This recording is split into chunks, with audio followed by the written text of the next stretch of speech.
It is time for us to check out the brand new song by your cool punk uncles, Green Day. This song is called The American Dream Is Killing Me, parentheses, official music video.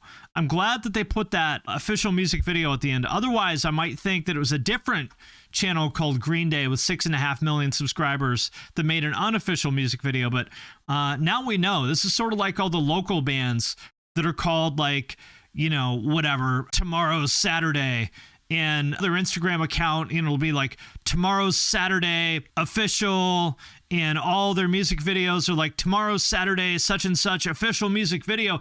Just so you know, this is not an imposter. This is not somebody impersonating your favorite local nu metal band and making an unofficial music video, so you can trust it. So that's good to know. Glad to know that Green Day is doing the same thing. Okay, I haven't listened to this yet, but the real question to me is, what are we going to get from this? Because, listen, I love Green Day. They are absolute legends. I have a ton of respect for them for lots of reasons that I will talk about. But they can be a little bit cringe at times. That's the problem. You never really know what Green Day are you going to get. Is it going to be like surprisingly cool punk uncle, you know, that you're like, oh, damn, he's still got it? Or do you get the kind of ragey Facebook uncle? I hope it has anti-Trump lyrics. Exactly. Are you going to get like boomer Democrat Facebook uncle ranting about Trump, even though he hasn't been president for 3 years? You don't know. And they have, unfortunately, the signs, I don't know, I'm a little bit worried. You remember this from years ago for their last album, which was awful, Father of All. They put up this billboard somewhere in LA. No features, no Swedish songwriters, no trap beats, 100% pure uncut rock. Pure uncut rock, baby. Coming up next on KISW 99.9, nothing but rock. Really, like, I mean this, like, in all seriousness, it bummed me out to see this.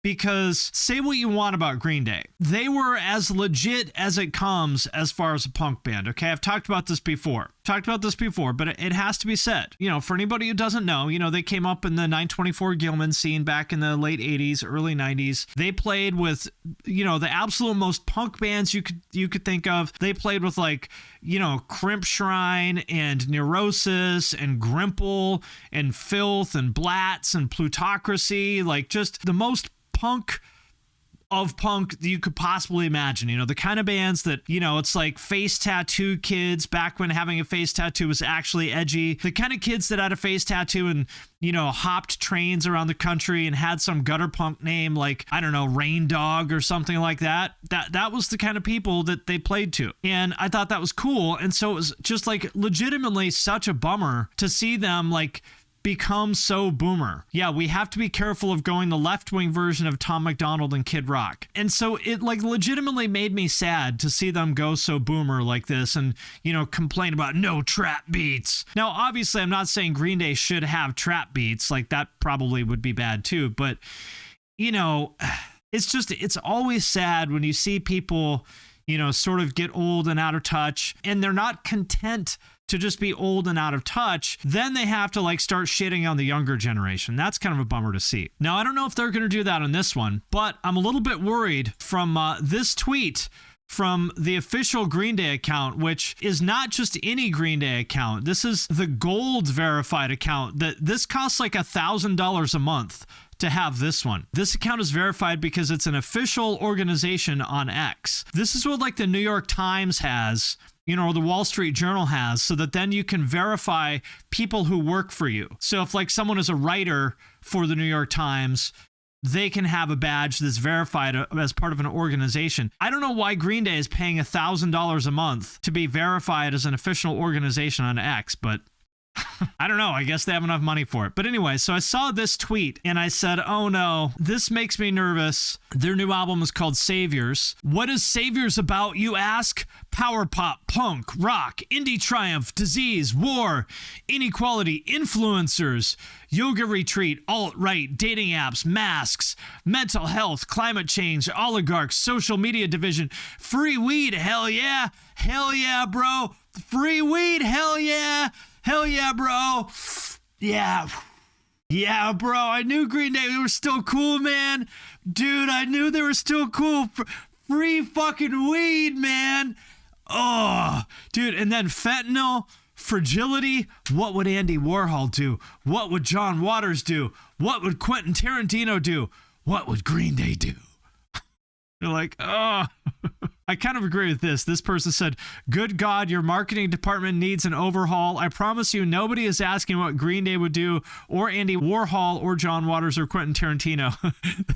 This person says, thanks, Grandma. Yeah, Joe Rogan, the podcast, the album.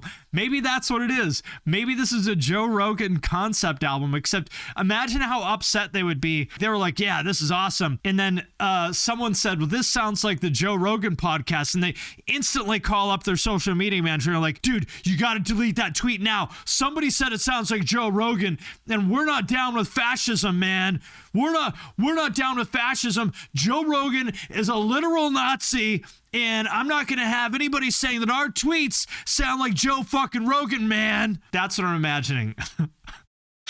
So it's honestly sad. And listen, like I said, I love Green Day, but here's the problem. Remember, they went from this. So this is Kerplunk. This is their first real album, which I think is awesome. I absolutely love this album.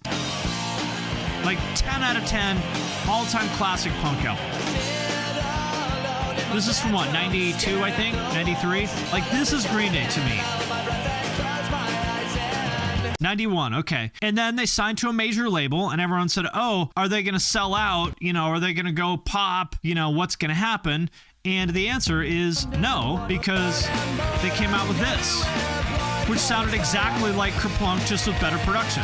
It's awesome. Like, Dookie is one of the best punk albums ever made. And then, you know, somewhere along the way, they just kind of, I hate to say it, but they kind of lost the plot. You know, American Idiot obviously was great, but after that, it's kind of like, man, what happened? I don't know. You know, a couple years after that, they've got the Broadway play.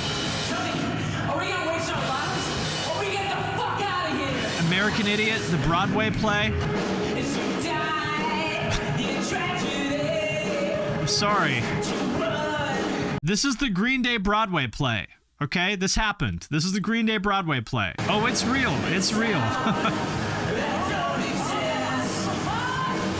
It does hurt. It does. I know this is a little bit cringe, right? But at least there's no trap beats, no Swedish producers, just 100% pure uncut rock. That's right. It is the Tony Award-winning American Idiot. It's true. It won a Tony, which is like, whatever, you know, the Grammy for like Broadway plays. You know, in a sense, it's cool that this happened, I suppose, but it's so bad. It's just, it hurts that they used to be, you know, Green Day was always sort of like, they got a lot of shit because they sounded pop, you know, but I always thought it was really cool that they weren't afraid to be pop, even though they played, you know, with all these Gilman bands and stuff like that. But, just stuff is just brutal.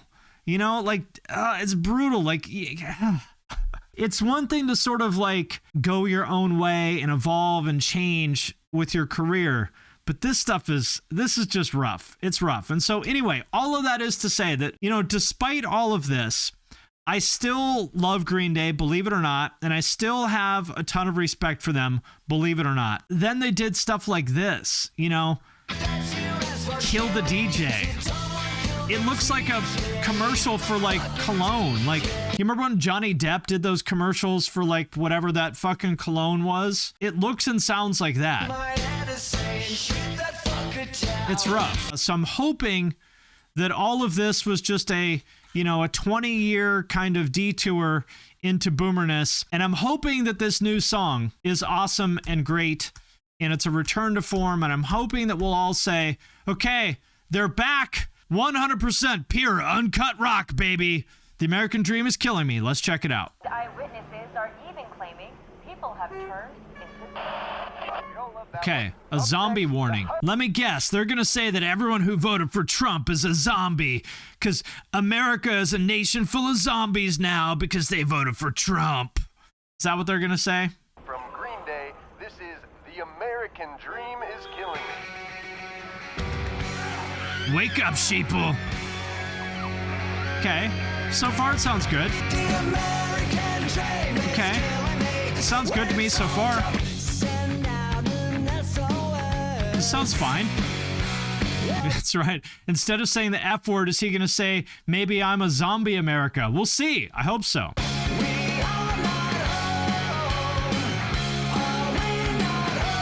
I think this is good. Yeah, this sounds good to me. You know, I feel like it could use a little bit more energy, but this is cool. It's not bad. People on the street, unemployed and obsolete. People on the street, unemployed and obsolete. Okay, here's where I feel like he's going to beat us over the head with the lyrics. Let's see. People on the street, unemployed and obsolete. Did you ever learn to read the ransom note? Oh, no. Oh, no. Oh God. Oh. I have bad news, people. The next verse is about TikTok. Oh, no. Oh, I can't. No. Oh, Green Day wrote a song about how bad TikTok is. No. Oh, God. Why did you do this to me? Oh, no. They're officially your Facebook uncles. No, they wrote a song about TikTok. Billy Joe, next time, just call me like, hey, man, listen, I just want to run these lyrics by you. Is any of this cringe? I'll be the friend that you need to be like, you know what? I would just take the part about TikTok out, you know? Just take the TikTok out. And yet they pay $1,000 a month for Twitter. They're complaining about TikTok, and yet they pay Elon Musk $1,000 a month to be verified on Twitter. TikTok and taxes under the overpass. The American Okay, well, the good news is nothing about Trump. American dream is killing me. I've never looked, but they're saying, ironically, Green Day has a TikTok account with 1.3 million TikTok followers. Well, there is that. I guess they don't hate TikTok that much. That's really too bad. Oh, they have a link to their TikTok here. Look at this. Come on, guys. Come on. I think the song is good. Sonically, it's good. This is probably the best thing they've done in, I don't know, 10 years, I think, right? Like, it's not bad at all. Not the best thing in the world, but it's very good, I think. Yeah, sounds good. Billy Joe sounds great. Yeah, those gun-toting MAGA supporters. Look at, oh, thank God. They probably voted for Trump. He just shot Jennifer Lawrence. What the hell? So there it is, people. There is the brand new Green Day song, The American Dream is Killing Me. My overall thoughts is that I would have given this a good solid 8 out of 10 if it just didn't have anything about TikTok in it. I so badly wanted them to not pull a boomer move and complain about the kids these days, but they had to do it. On the plus side, at least there's nothing about Trump. Yeah, the TikTok line will age well. Exactly. It's like all those Hollywood Undead songs about MySpace. Those aged really well. The Green Day song complaining about TikTok, that one's going to age really well too. So there we have it. That is The American Dream is Killing Me by Green Day. I'm just saying, Billy Joe, I love Green Day. I'm a fan. Just next time, maybe give me a call and let me be your cringe consultant. That's my advice. Just help me help you. That's all I'm asking. But there it is. The American Dream is Killing Me by Green Day. No, they wrote a song about TikTok.